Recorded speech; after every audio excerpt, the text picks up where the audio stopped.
So here's the third of our discussion of key books that we are paying attention to for this course. And one of the things I've tried to do is to give a nice cross section of the books that are available. This book falls into a very peculiar category of works on Bob Marley that are worth paying attention to. In many ways, a great deal of what we think of in terms of the ways in which the Marley story is told and is examined um, is predicated um, on the stories being told of Marley and the Marley period by witnesses, right? First-hand witnesses to the Marley story, and these first-hand witnesses range from uh, people who are, as we say, civilians. They're not necessarily musicians, but they're very close friends of Marley and the Wailers, and they spend a lot of time with Marley and the Wailers, whether it's somebody like Alan Skill Cole, or even somebody who is involved with Marley's life and Marley's work and so on and so forth. Some of whom have written books, and others, of course, who have done more recently, in recent times, video presentations. They've done a lot of stuff on YouTube, just talking about Marley, talking about Marley's life, and so on. So this category is epitomized in a book by Roger Stephens, which is a major work that's worth paying attention to, which is the oral history. It's an oral history of Mali. It's also, in many ways, he's began to sort of explore looking at oral histories of reggae through interviews that Roger Stephens has done. And Roger Stephens has gone to many people, interviewed people tied to reggae over several decades. Stephens is an actor, voiceover actor, but one of the greatest, genuinely greatest collectors of Marley memorabilia. He has one of the great Marley archives. He has pretty much a tremendous and very special archive of Marley recordings and so on. And many of them have translated into book publications. There's a book on Marley's where he goes around the globe to look at flags, T-shirts, posters, all these things that exist in different languages and different cultures that feature Mali. Well, I'm putting this all in a category, and it is a category that has generated a number of books that are akin to our Me and Bob Marley journal entries. Whether it is the blues, the white blues harmonica player who toured with Marley for a brief period during the 1970s, who has written his own book of Bob Marley, or whether it is the Marley, one of Marley's producers, and Marley's producer for a long period, who was then, of course, eventually fired by Bob Marley, who tells his story, and that's published in a book, or whether it's a woman who had a relationship with Bob Marley. In this case, that would be Esther Anderson, who has her own book of her life and encounter with Bob Marley. And then sometimes it is somebody who is a journalist to a large extent, but has become part of the Marley lifestyle and sort of followed Marley on tours and so on and so forth, and became close enough to Marley to be able to generate a book like Exodus by Vivian Goldstein. So there are a number of these books that have emerged and have gained a tremendous amount of traction and attention. But of course, there are limitations to these works. The limitations are that they're predicated on the sort of personal knowledge of the person of what is happening. Sometimes when it's a white person sort of living in that environment, their perception of their sort of presence in there as outsiders inside the Mali camp, for instance, is complicated. And then sometimes these relationships are intimate and close, and therefore they are complicated by the varied relationships that Mali has with different people. And I think it's worth also accepting that for many of these people, the book is not about Mali, but about justifying their existence relative to who Bob Marley is.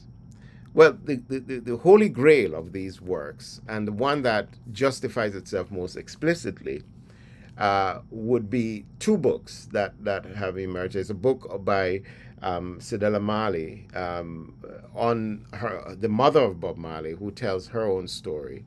And it's a wonderful book. It's a very insightful book. But she tells her story and her relationship with her son.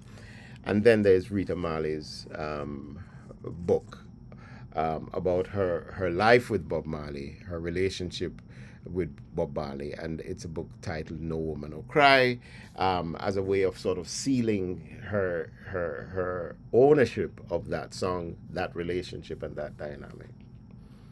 So this is a work by Rita Marley, who was with Marley from the early '60s, and she is the mother of Marley's children, at least five of Marley's children. Marley adopted her first daughter. Marley met her when she was pregnant, and Marley would adopt the first daughter that came out of that relationship. They formed the core. Rita and her children form the core of the Mali estate, the Mali empire today. But it's also Rita who remarkably and with great insight, and also I think part of her personality, reached the point where she regarded the offspring of Bob Marley as not at fault, so to speak, in the fact that Bob Marley may have strayed to other women. She wouldn't blame the children of those output, but would actually embrace them as part of the Marley family. And she was the one who made a concerted effort to ensure that all of them, whether it's Junior Gong, Julian Marley, all of these, Rohan, all of these kids who were born out of wedlock became part of this Marley family. They would meet in Florida. Many of them would just move there to live in a kind of commune period in the '80s after Bob Marley had died. And even before Bob Marley had died, she was reaching out to them. Prescient, shrewd, smart, loving, obviously. But for her, once it was Marley blood, and they had accepted that to be the case, whatever inheritance came through the Mali estate, they would be beneficiaries of it. And I think she made every effort to do that. I think this was one of the shrewd ways in which she avoided contentious lawsuits. There still existed lawsuits, but they didn't necessarily involve the children. But it was also out of her respect for Bob Marley. Well, look, that relationship was complex and so on. And so this book by Rita Marley was controversial when it came out, because in the book there's the moment where she describes, literally, she says, Marley forced himself upon her when they were married, and they were married people. He says at some point Marley forced himself upon her and as his wife, but he raped her, feeling that he had a right to do that. This was articulated in the work, and it became the highlight of all the newspaper articles in the UK, in the Mirror, and so on and so forth. That sort of flashed up about Marley as an assaulter, as a rapist. Rita Marley would dial that back and be very clear, because of course when you read it in the context, I think it's a little more. It wasn't just sensationalism, but it certainly was controversial. But at the same time, it was a very insightful book about a key question, which was how did she manage to be an artist in the band, performing with the band, being married to Bob Marley, and then also dealing with the complications of his shooting, his exile, her continuing to follow after him, and then, of course, the book goes on to the death of Bob Marley, the care of him during his illness with cancer, and the tragic loss of him, and her commitment to protecting the legacy of Bob Marley, and sort of making sure that that legacy is held together. It's quite the heroic journey, and I think one of the things about the book is that it doesn't. Rita Marley is not shy about sort of her demonstrating that she's just her own person.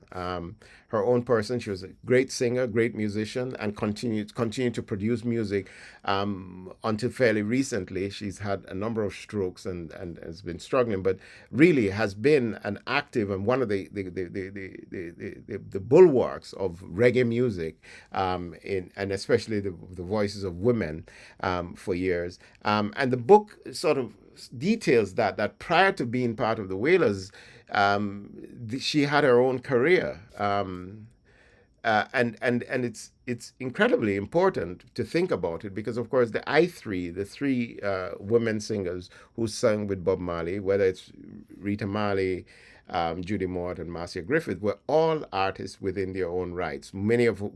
All three of whom would go on to have their own recording careers, while they're still singing with the Wailers and working with the Wailers. And then, of course, after the death of Bob Marley and the end of Bob Marley and the Wailers, as we know it to be.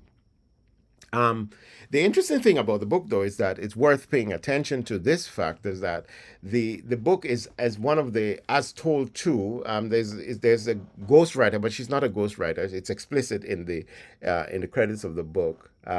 Hetty Jones. Hetty Jones is a fantastic writer, thinker, and artist, and an advocate, a feminist advocate, and so on. Hetty Jones has an interesting story. Hetty Jones was married to Amir Baraka, Leroy Jones, when they got married in the late 50s, early 60s. And Hetty Jones is a white New York woman, who was married to this African American incredible poet who would go on to be very controversial, very Black Power driven, one of the leaders of the Black Power movement and the Black Arts movement of the 1960s. And so she was married to him, and most famously, they split. Baraka, who changed his name from Leroy Jones to Amir Baraka, would at a clear point say that part of the reason for him sort of leaving was because it became very difficult for him to reconcile their relationship with his Black Power ideology and thinking and so on. No doubt these things are more complicated than that. They had two daughters, both of whom are great artists. One of them is an incredible novelist and writer and thinker. They both have done incredibly well. But Hetty Jones was the person who, however it came about, was the one who was the writer with Rita Marley. And there are times when it does get a little obvious that somebody who doesn't actually know Jamaican landscape is telling the story, and not in dramatic ways because it doesn't become obvious. Just details about topography and so on and so forth that wouldn't quite happen. But it's also very interesting to see that these two women came together to tell stories about their relationship with hugely famous individual men, and yet they themselves had in their own rights their own power and their own success and their own need to articulate a kind of feminist identity, freed of the gaze and the attitude of the male. No Woman to Cry is a book that is a very easy, compelling read because, of course, Marley's life was compelling and complicated. Rita Marley was shot when Bob Marley was he himself was shot, and during this assassination attempt, she was on tour when they went to Zimbabwe. She was on tour when he came back for the peace concert. She was on tour with Marley and the Wailers, singing with that band for all these years. It's a very compelling and interesting accounting and story. But it represents, again, a way to think about this picture of this individual and this man and how we see and learn about him from different angles, different oral tellings of the individual and what it meant to be Bob Marley in that world. Does it become Rita Marley's story? I think it does. I think by the time we get to the death of Bob Marley and her life after, the lawsuits, the effort to secure the Marley estate, the way that that estate has become incredibly powerful and influential, and then of course the support of this juggernaut of music. So now we've got multiple generations of Marleys singing, whether it's Skip Marley, who is having a great success now in Jamaica, the Melody Makers, who were the children that would emerge, and then of course there's the Marley family boys, whether it's Junior Gong, Julian Rohan, all of these artists that have emerged. It's a fascinating thing that the Marley legacy has carried on, and in many ways, you know, Rita has been the matriarch of that dynamic and that relationship. So again, another really important book worth paying attention to for all purposes. Of course, it's great for literature reviews, and it certainly gives us some wonderful insights on the life of Bob Marley, and especially importantly, it lays out a way in which we can critique Marley's work, especially around gender, especially around his construction of the relationship between men and women, taken from the perspective of a woman. So when we think of No Woman No Cry, if the subject of No Woman No Cry is Rita Marley, then that's a very interesting idea where he says, I remember when we used to sit in a government yard in Trench Town, you know, and he says, no woman no cry, don't cry. We're going to make it. It's wonderful. And then when we get a song like My Woman Is Gone, She's Gone, the song on the Kai album where he sings, she had left me a note hanging from my door. She said she couldn't take it, couldn't take anymore. The pressures around me just couldn't see. She felt like a prisoner who needs to be free. This is Marley. Largely, one can expect he's writing about Rita Marley. And of course, Rita Marley, even when married to Bob Marley, had relationships with another man. She had a child with another man, even when she was married to Marley. And of course, Marley was having his own relationships with other women, even though they remained married. And in very interesting ways committed to each other. It's very interesting to hear Rita Marley talk about that relationship where she says eventually she begins to relate to him as a brother, and he begins to depend on her for her care at the same time. Very, hip and modern and contemporary. So that is No Woman No Cry by Rita Marley. Yet another of the sources of literature that we're trying to pay attention to for this course.